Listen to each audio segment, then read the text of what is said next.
Բարև ձեզ Meridian Expo կենտրոնում այս պահին տեղի է ունենում 5-րդ Career City Fest լավագույն գործատուների փառատոնը, որ կազմակերպվել է Skill մարքեթինգային ընկերության կողմից։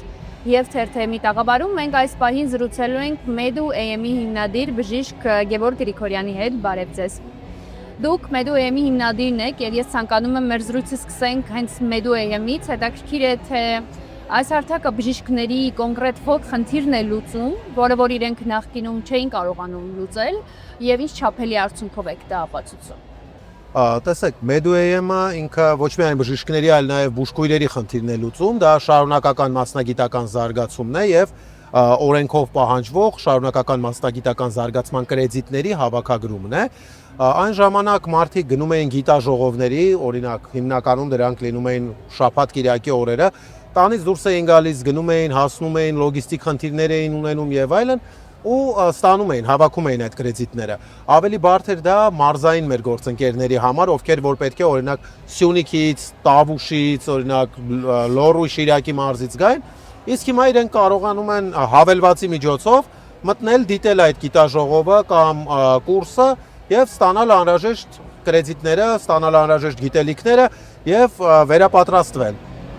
Պարոն Գրիգորյան, ինչ է ցույց տալիս ձեր փորձը, ինչն է խանգարում մարդկանց սովորել այն դեպքում, երբ այսօր կարծես թե բովանդակային կոնտենտի, հետաքրքիր կոնտենտի պակաս չկա։ Ցանկության բացակայությունը, միայն եւ միայն ցանկության բացակայությունը, որովհետեւ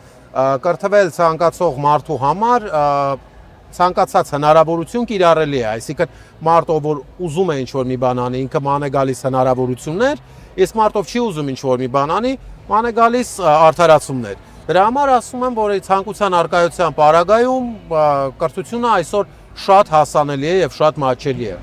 Ինչ խորհուրդ դուք կտայիք այն մարդուն, ով ցանկանում է այս պահին օրինակ կրթական պրոյեկտ սկսել, չգիտի ինչից սկսել, ինչպես սկսել, նաև հաշվի առնելով, որ փառատոնի այցելուների մեջ շատ են երիտասարդներ, ովքեր մասնագիտական ընտրության փնտրտուքի մեջ են, կարիերայի աճի փնտրտուքի մեջ են, ինչ խորհուրդ կտաք։ Առաջի հերթին խորհուրդ կտամ ճիշտ կողմնորոշվելն է։ Բացի Medu-ից մենք մի քանի նախագիծ ունենք, որոնցից մեկը օրինակ G-Next ակադեմիան է, որտեղ որ մենք օգնում ենք երիտասարդներին կարիերայի կողմնորոշման հարցում, այսինքն մարդիկ գալիս են փափուկ հմտություններ են սովորում, մարդիկ գալիս են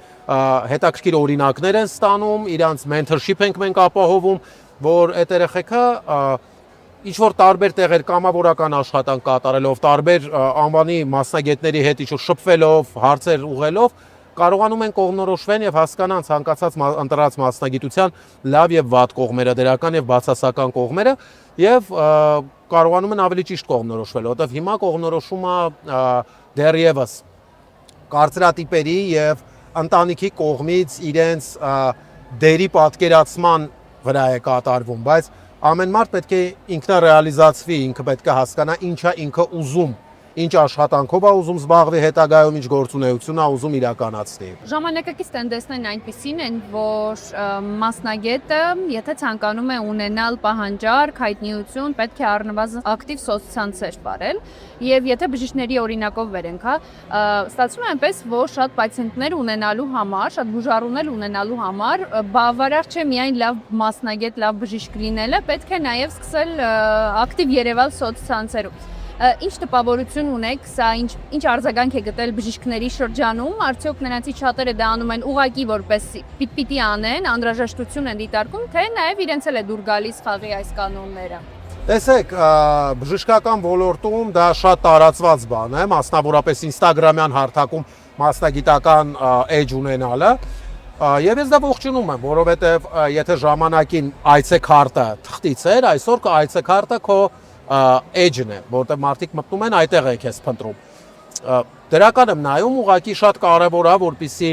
այն մասնագետները, ովքեր ակտիվ սոցիալական հարթակներում ակտիվություն են դրսևորում, իրանք ունենան գիտելիքային եւ գործնական համապատասխան բազա, որպեսզի պացիենտը չխափնվի, որտեղ կան մասնագետներ, ովքեր որ այո այդ բազան ունեն եւ շատ ակտիվ են սոցիալական հարթակներում, բայց արի ուտես որ կան մասնագետներ, ովքեր որ շատ ակտիվ են սոցիալական հարթակներում, պացիենտը գնում հասնում է իր մոտ եւ ինքը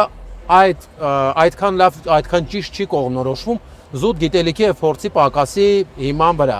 պետք է այդ գիտելիքն ու փորձը համալրել, հետո նոր շարժվել առաջ, որովհետև սոցիալական հարթակները իրանք անփոխարինելի երևույթ են, բայց սոցիալական հարթակներով միայն գովազդ անելը առանց ունենալու համապատասխան background, դա ճիշտ չի, դա խաբեություն է։ Եվ վերջում ամփոփելով մեր զրույցը, ինչ խորհուրդ դուք կտաք Career City Fest-ի այցելուներին, ինչի վրա օրինակ ուշադրություն դարձնեն իրենց ապագա գործադուին դիտարկելիս, ինչը վերցնեն այստեղից։ Նախ ուզում եմ շնորհավորել Career City Fest-ը կազմակերպած մեր գործընկերներին, Skill.am-ին, ովքեր որ ֆանտաստիկ միջոցառում են արել, շատ հետաքրքիր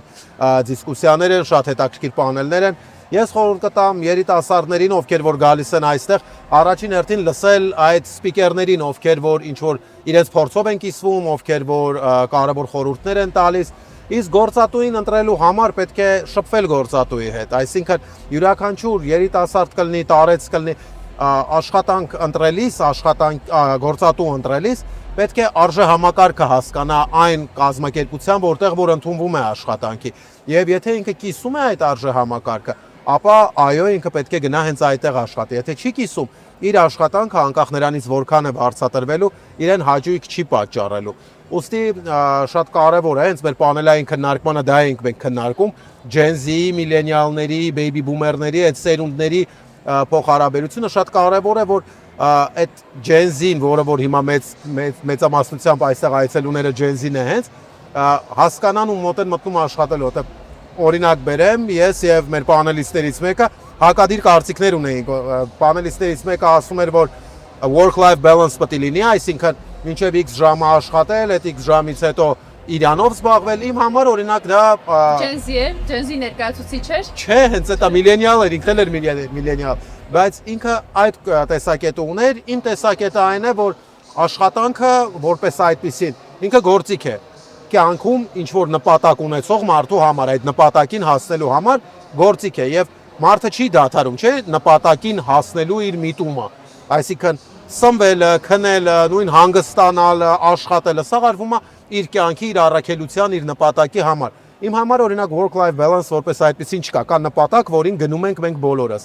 Ուստի իմ աշխատակազմում ներառվելու համար նույն Gen Z-ին կլինի, baby boomer կլինի, թե ինչ սերնդի կլինի, ինքը պետք է կիսի իմ այդ արժե համակարգը, որ օրինակ իմ մոտ մի քիչ ջնջված է այդ work-life balance-ը, իմ մոտ կա նպատակ կոնցեպտը։ Իսկ մյուս մարդը օրինակ, ով որ work-life balance-ի ջատագով է, պետք է գնա, ասենք, մեր մյուս պանելիստի մոտ աշխատի, որովհետև ինքը կիսում է այդ արժե համակարգը։ Դրա համար գործատու ընտրելու process-ը ավելի շատ կապված է սեփական կոմֆորտից։ Այո, սեփական կոմֆորտից այդ արժեքային համակարգում, որովհետև եթե արժեքային համակարգը խորթ է ինչ որ մարդու համար, հետեւաբար ինքը որքան էլ վարձատրվի, ինքը հաճույք չի ստանալու իր կատարած աշխատանքից։ Շնորհակալ եմ։ Ձեզ շնորհակալություն։